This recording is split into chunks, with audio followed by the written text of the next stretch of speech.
The Adventure of the Abbey Grange. It was on a bitterly cold and frosty morning, towards the end of the winter of '97, that I was awakened by a tugging at my shoulder. It was Holmes. The candle in his hand shone upon his eager, stooping face, and told me at a glance that something was amiss. "Come, Watson, come," he cried. "The game is afoot. Not a word. Into your clothes and come." 10 minutes later we were both in a cab, and rattling through the silent streets on our way to Charing Cross Station. The first faint winter's dawn was beginning to appear, and we could dimly see the occasional figure of an early workman as he passed us, blurred and indistinct in the opalescent London reek. Holmes nestled in silence into his heavy coat, and I was glad to do the same, for the air was most bitter, and neither of us had broken our fast. It was not until we had consumed some hot tea at the station and taken our places in the Kentish train that we were sufficiently thawed, he to speak and I to listen. Holmes drew a note from his pocket and read aloud.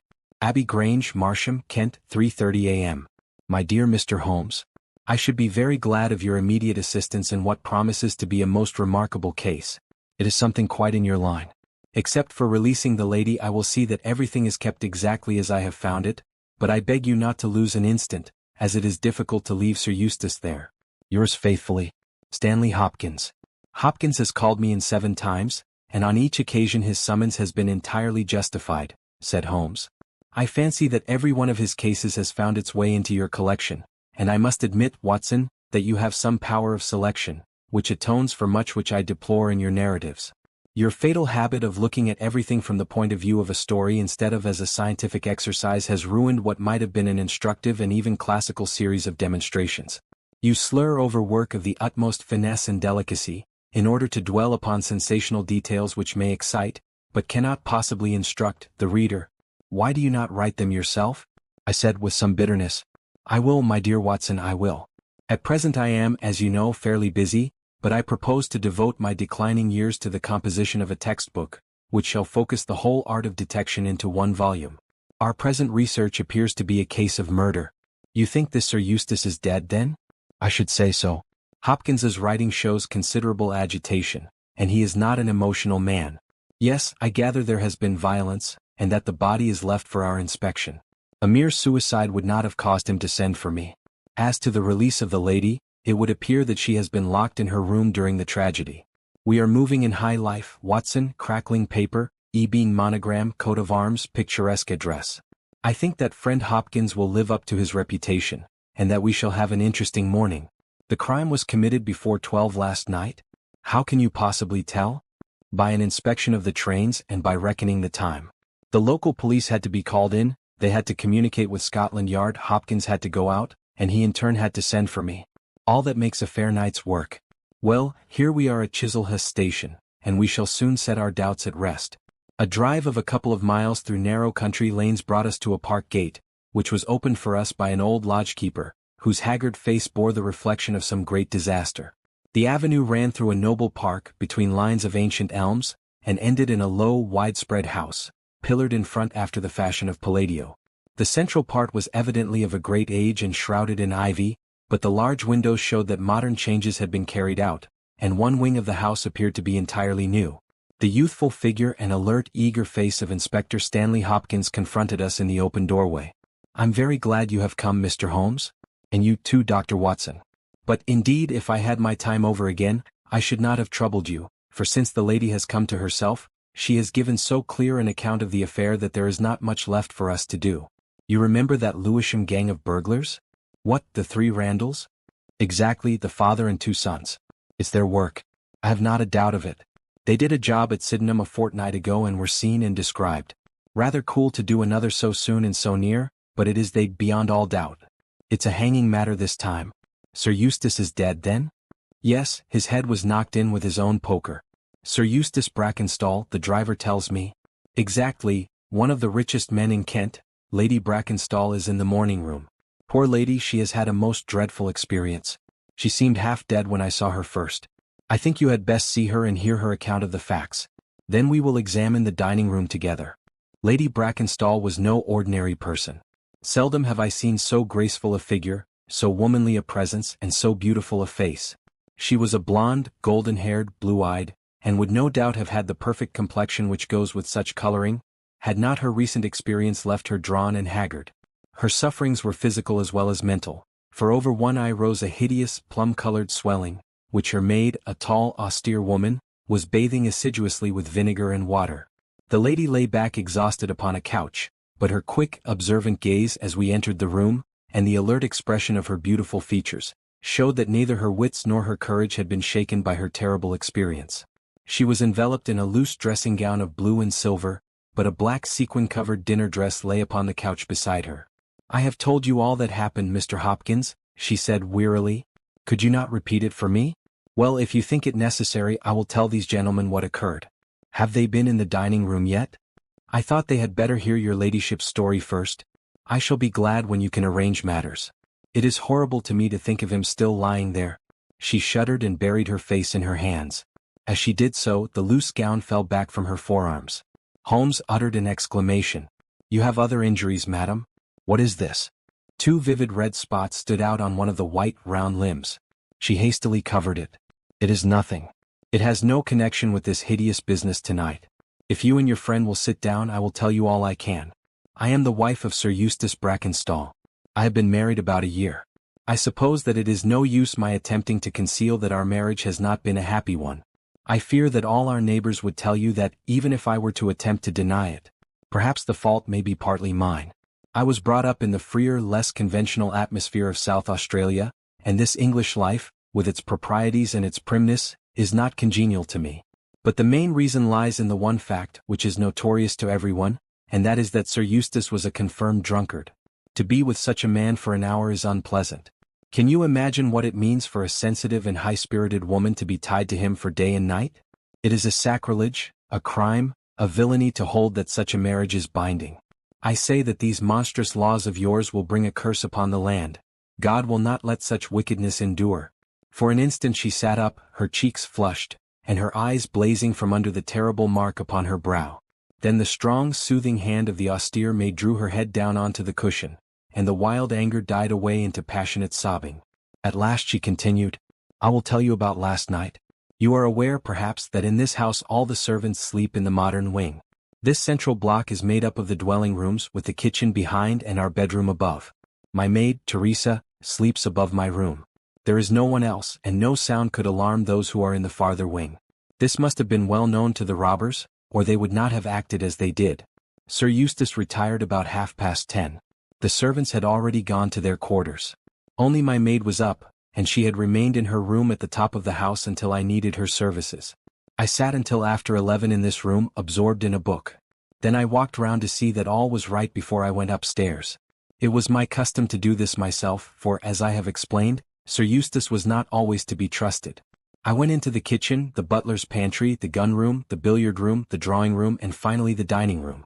As I approached the window, which is covered with thick curtains, I suddenly felt the wind blow upon my face and realized that it was open.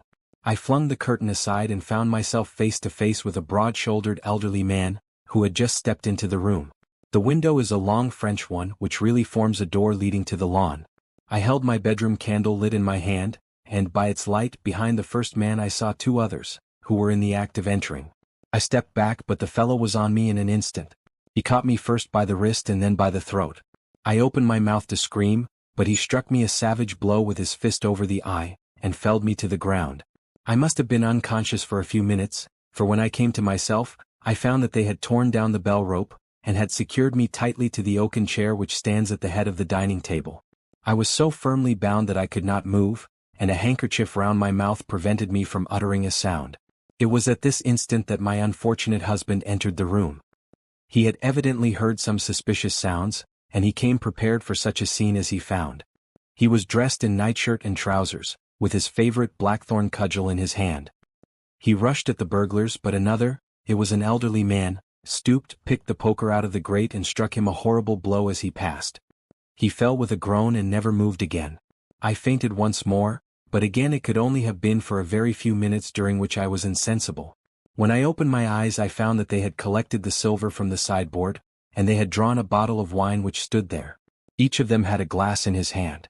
I have already told you, have I not, that one was elderly with a beard and the others young hairless lads. They might have been a father with his two sons. They talked together in whispers. Then they came over and made sure that I was securely bound.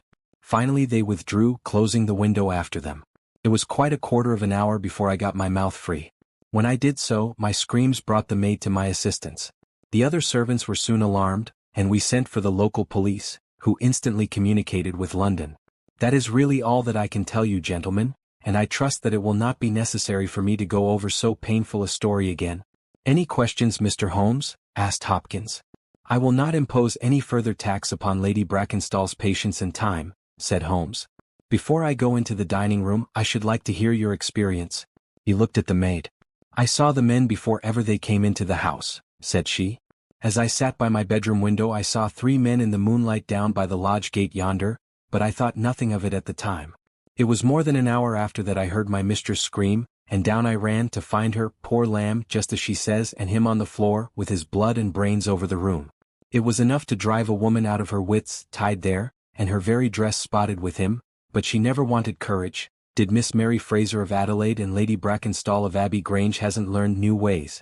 You've questioned her long enough, you gentlemen, and now she is coming to her own room, just with her old Teresa, to get the rest that she badly needs. With a motherly tenderness the gaunt woman put her arm round her mistress and led her from the room. She has been with her all her life, said Hopkins. Nursed her as a baby, and came with her to England when they first left Australia 18 months ago. Teresa Wright is her name, and the kind of maid you don't pick up nowadays. This way, Mr. Holmes, if you please. The keen interest had passed out of Holmes's expressive face, and I knew that with the mystery all the charm of the case had departed. There still remained an arrest to be effected. But what were these commonplace rogues that he should soil his hands with them? An abstruse and learned specialist who finds that he has been called in for a case of measles would experience something of the annoyance which I read in my friend's eyes. Yet the scene in the dining room of the Abbey Grange was sufficiently strange to arrest his attention and to recall his waning interest. It was a very large and high chamber, with carved oak ceiling, oaken paneling, and a fine array of deer's heads and ancient weapons around the walls. At the further end from the door was the high French window of which we had heard.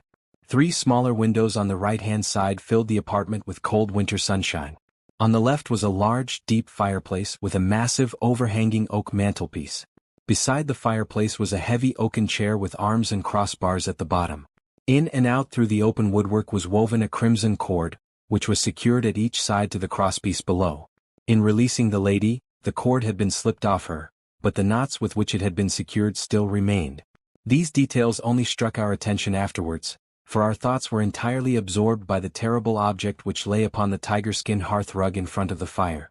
It was the body of a tall, well-made man about 40 years of age. He lay upon his back, his face upturned, with his white teeth grinning through his short, black beard.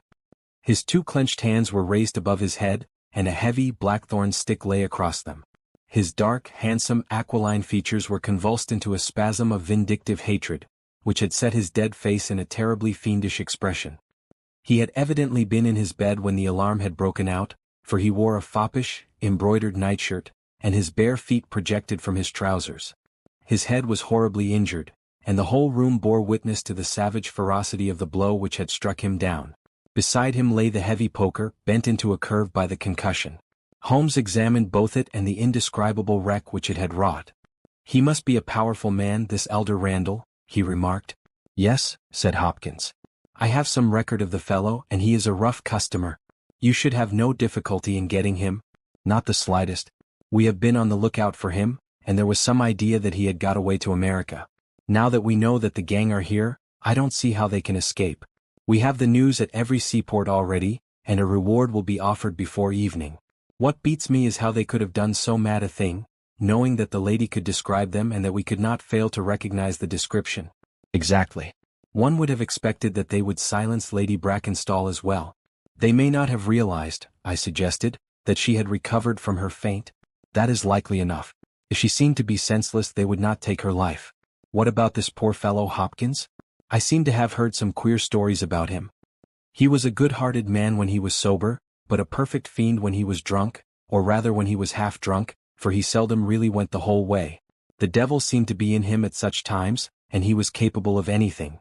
From what I hear, in spite of all his wealth and his title, he very nearly came our way once or twice.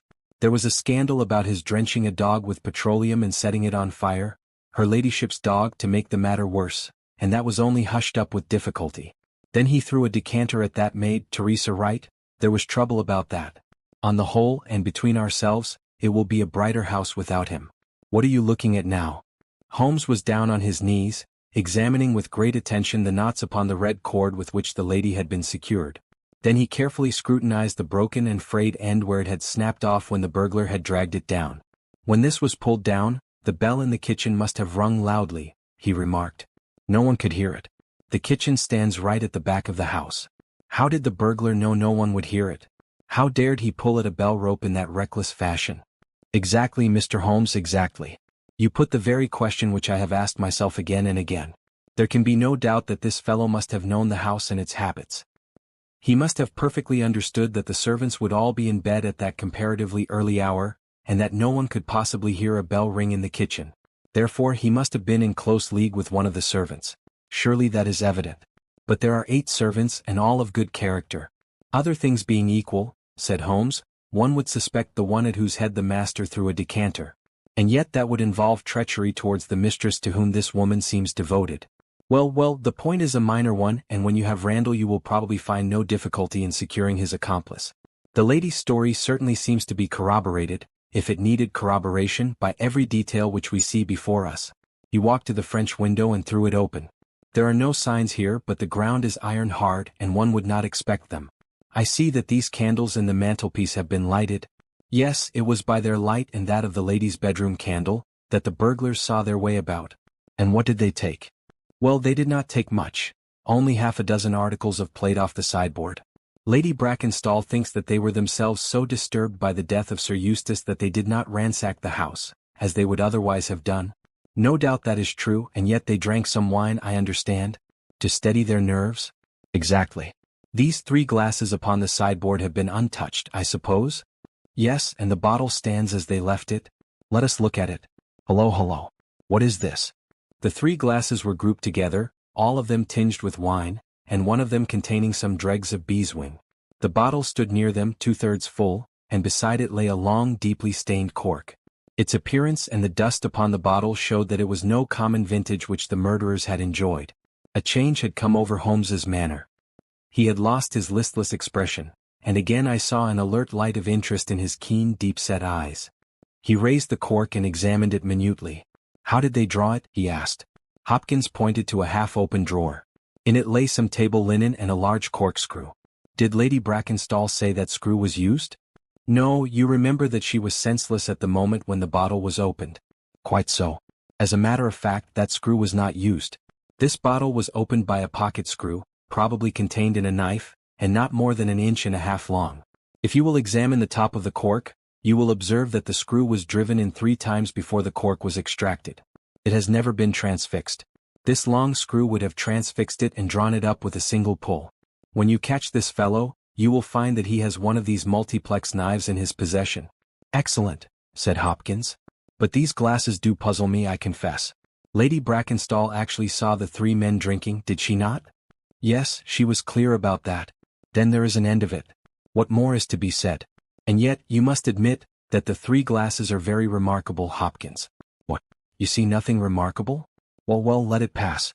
Perhaps, when a man has special knowledge and special powers like my own, it rather encourages him to seek a complex explanation when a simpler one is at hand.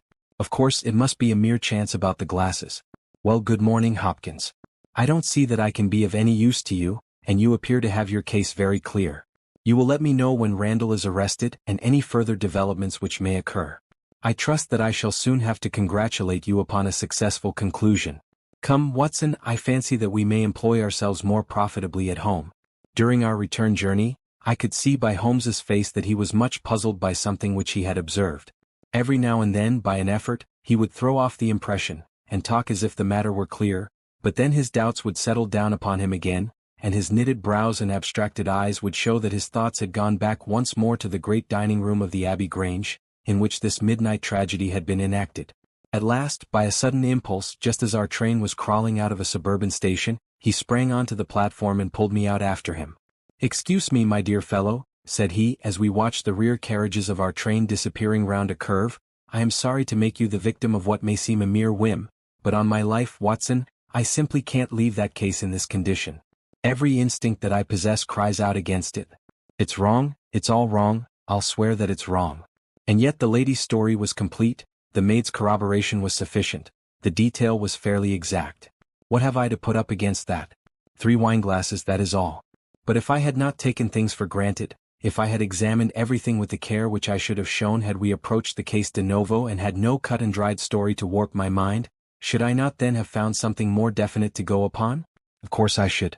Sit down on this bench, Watson, until a train for Chislehurst arrives, and allow me to lay the evidence before you, imploring you in the first instance to dismiss from your mind the idea that anything which the maid or her mistress may have said must necessarily be true. The lady's charming personality must not be permitted to warp our judgment. Surely there are details in her story which, if we looked at in cold blood, would excite our suspicion. These burglars made a considerable haul at Sydenham a fortnight ago. Some account of them and of their appearance was in the papers, and would naturally occur to anyone who wished to invent a story in which imaginary robbers should play a part.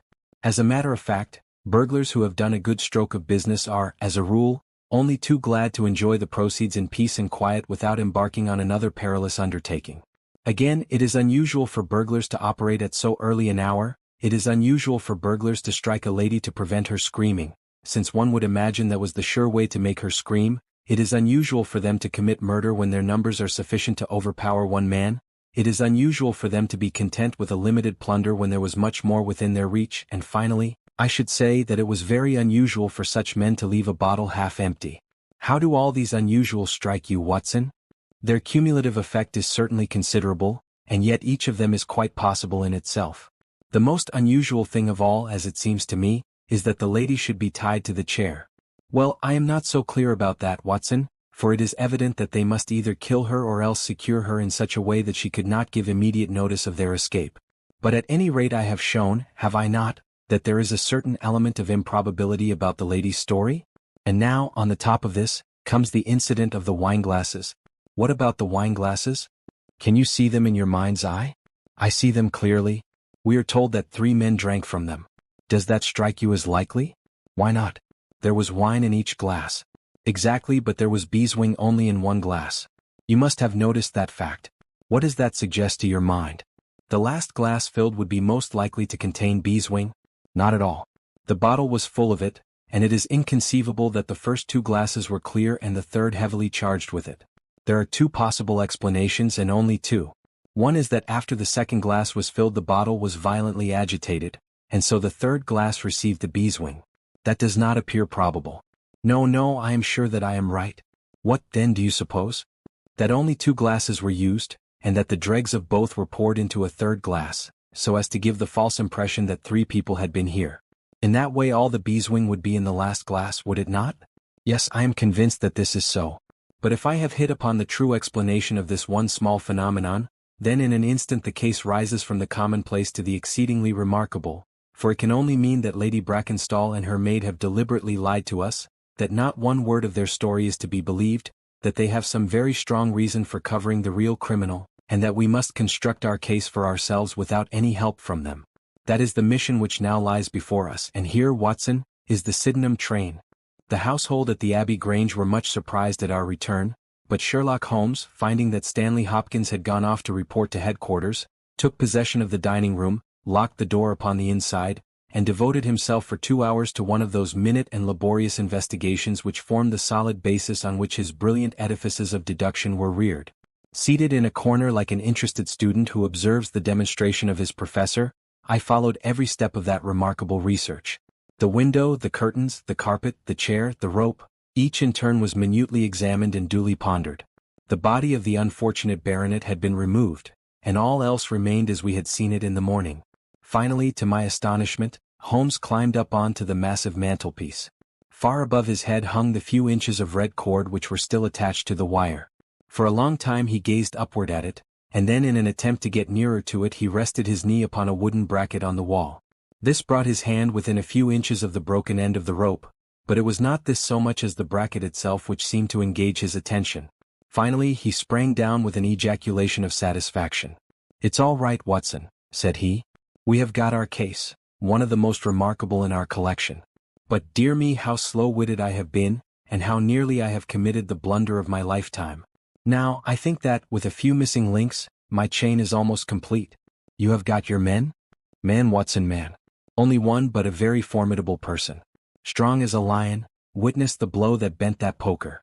6'3" in height, active as a squirrel, dexterous with his fingers, finally remarkably quick-witted, for this whole ingenious story is of his concoction. Yes, Watson, we have come upon the handiwork of a very remarkable individual. And yet, in that bell rope, he has given us a clue which should not have left us a doubt. Where was the clue? Well, if you were to pull down a bell rope, Watson, where would you expect it to break? Surely at the spot where it is attached to the wire. Why should it break 3 inches from the top as this one has done? Because it is frayed there? Exactly. This end which we can examine is frayed. He was cunning enough to do that with his knife. But the other end is not frayed. You could not observe that from here, but if you were on the mantelpiece you would see that it is cut clean off without any mark of fraying whatever. You can reconstruct what occurred. The man needed the rope. He would not tear it down for fear of giving the alarm by ringing the bell. What did he do? He sprang up on the mantelpiece, could not quite reach it, put his knee on the bracket, you will see the impression in the dust, and so got his knife to bear upon the cord. I could not reach the place by at least 3 inches, from which I infer that he is at least 3 inches a bigger man than I. Look at that mark upon the seat of the oaken chair. What is it? Blood? Undoubtedly it is blood. This alone puts the lady's story out of court. If she were seated on the chair when the crime was done, how comes that mark? No, she was placed in the chair after the death of her husband. I'll wager that the black dress shows a corresponding mark to this. We have not yet met our Waterloo, Watson, but this is our Marengo, for it begins in defeat and ends in victory. I should like now to have a few words with the nurse, Teresa. We must be wary for a while, if we are to get the information which we want. She was an interesting person, this stern Australian nurse. Taciturn, suspicious, ungracious. It took some time before Holmes's pleasant manner and frank acceptance of all that she said thawed her into a corresponding amiability. She did not attempt to conceal her hatred for her late employer. Yes, sir, it is true that he threw the decanter at me. I heard him call my mistress a name, and I told him that he would not dare to speak so if her brother had been there. Then it was that he threw it at me. He might have thrown a dozen if he had but left my bonny bird alone. He was forever ill-treating her, and she too proud to complain. She will not even tell me all that he has done to her. She never told me of those marks on her arm that you saw this morning, but I know very well that they come from a stab with a hatpin. The sly devil, God forgive me that I should speak of him so, now that he is dead. But a devil he was if ever one walked the earth. He was all honey when first we met him, only 18 months ago, and we both feel as if it were 18 years. She had only just arrived in London. Yes, it was her first voyage, she had never been from home before. He won her with his title and his money and his false London ways. If she made a mistake she has paid for it if ever a woman did. What month did we meet him? Well, I tell you it was just after we arrived. We arrived in June and it was July. They were married in January of last year. Yes, she is down in the morning room again, and I have no doubt she will see you, but you must not ask too much of her, for she has gone through all that flesh and blood will stand.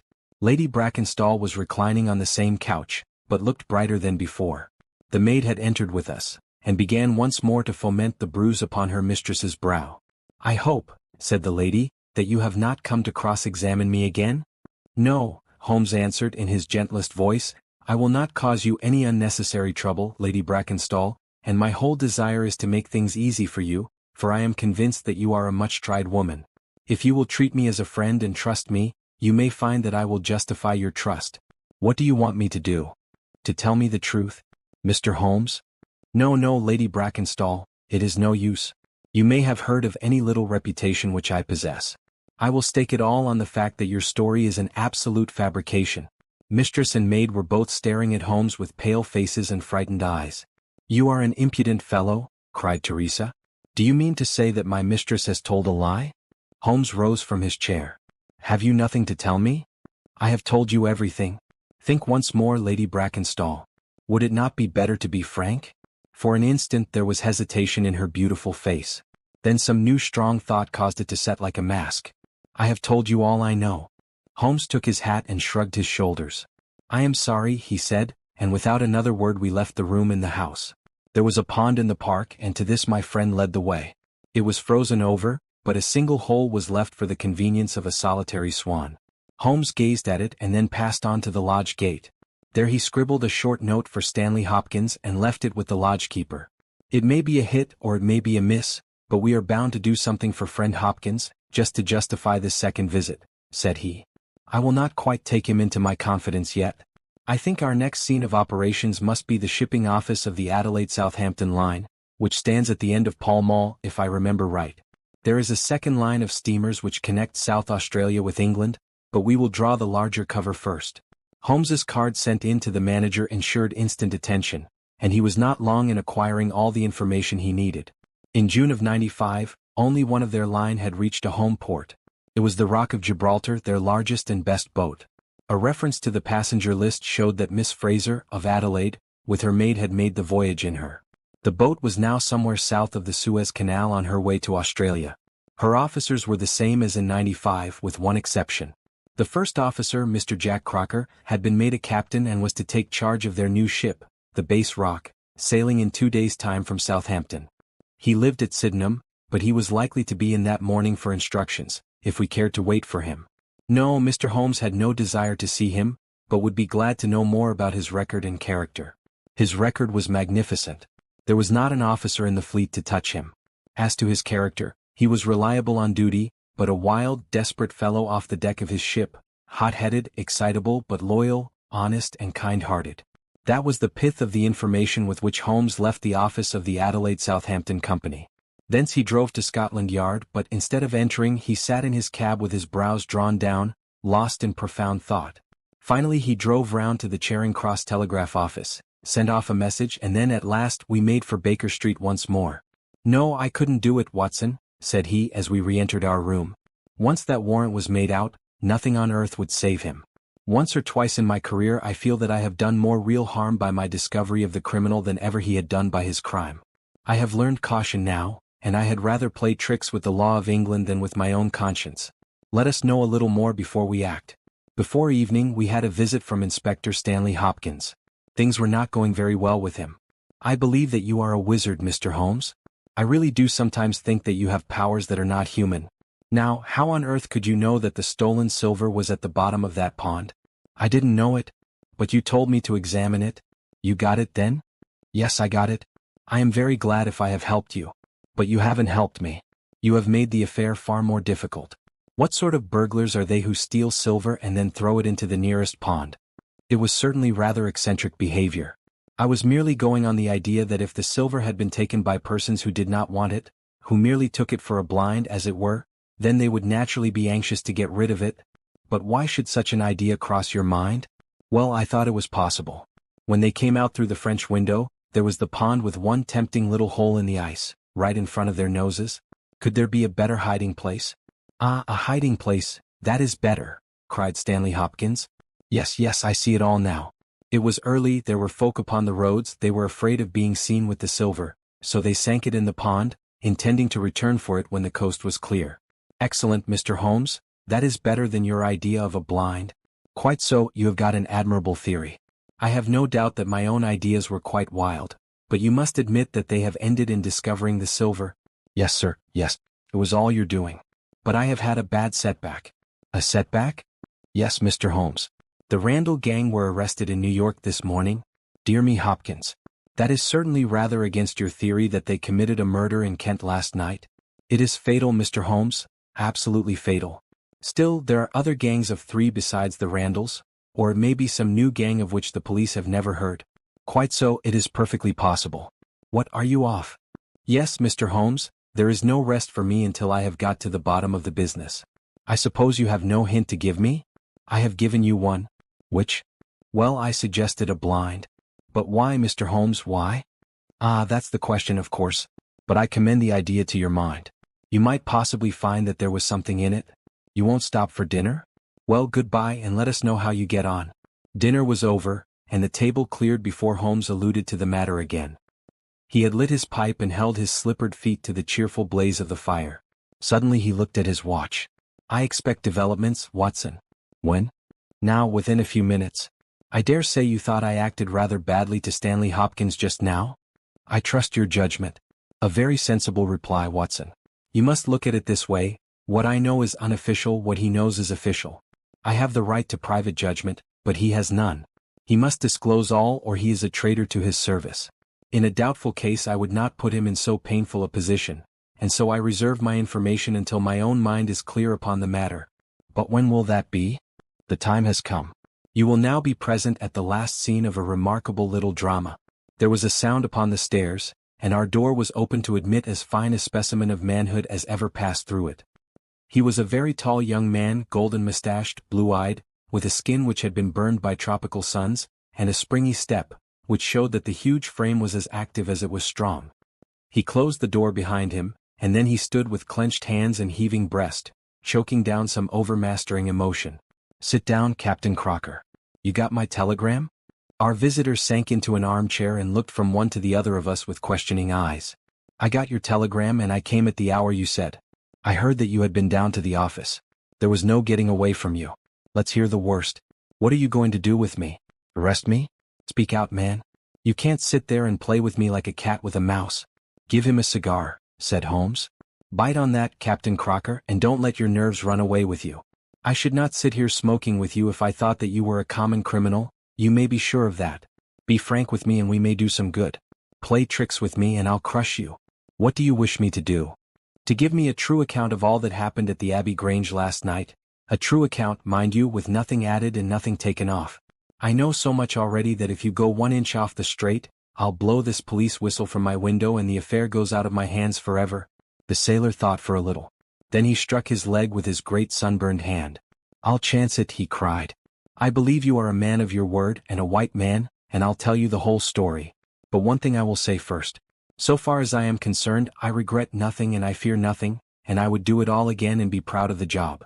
Damn the beast, if he had as many lives as a cat, he would owe them all to me. But it's the Lady Mary Fraser, for never will I call her by that accursed name. When I think of getting her into trouble, I who would give my life just to bring one smile to her dear face, it's that turns my soul into water. And yet, what less could I do? I'll tell you my story, gentlemen, and then I'll ask you as man to man, what less could I do? I must go back a bit. You seem to know everything, so I expect that you know that I met her when she was a passenger and I was first officer of the Rock of Gibraltar. From the first day I met her, she was the only woman to me. Every day of that voyage I loved her more, and many a time since have I kneeled down in the darkness of the night watch and kissed the deck of that ship because I knew her dear feet had trod it. She was never engaged to me. She treated me as fairly as ever a woman treated a man. I have no complaint to make. It was all love on my side and all good comradeship and friendship on hers. When we parted she was a free woman, but I could never again be a free man. Next time I came back from sea, I heard of her marriage. Well, why shouldn't she marry whom she liked? Title and money, who could carry them better than she? She was born for all that is beautiful and dainty. I didn't grieve over her marriage. I was not such a selfish hound as that. I just rejoiced that good luck had come her way, and that she had not thrown herself away on a penniless sailor. That's how I loved Mary Fraser. Well, I never thought to see her again, but last voyage I was promoted, and the new boat was not yet launched, so I had to wait for a couple of months with my people at Sydenham. One day out in a country lane I met Teresa Wright, her old maid. She told me all about her, about him, about everything. I tell you, gentlemen, it nearly drove me mad. This drunken hound, that he should dare to raise his hand to her, whose boots he was not worthy to lick.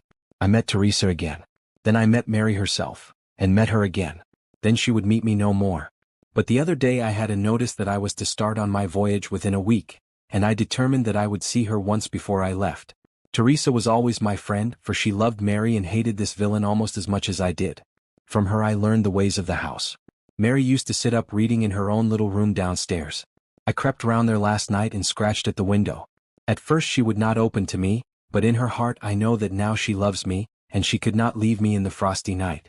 She whispered to me to come round to the big front window, and I found it open before me so as to let me into the dining room. Again I heard from her own lips things that made my blood boil, and again I cursed this brute who mishandled the woman I loved. Well, gentlemen, I was standing with her just inside the window in all innocence as God is my judge, when he rushed like a madman into the room, called her the vilest name that a man could use to a woman, and welted her across the face with the stick he had in his hand. I had sprung for the poker and it was a fair fight between us. See here on my arm where his first blow fell.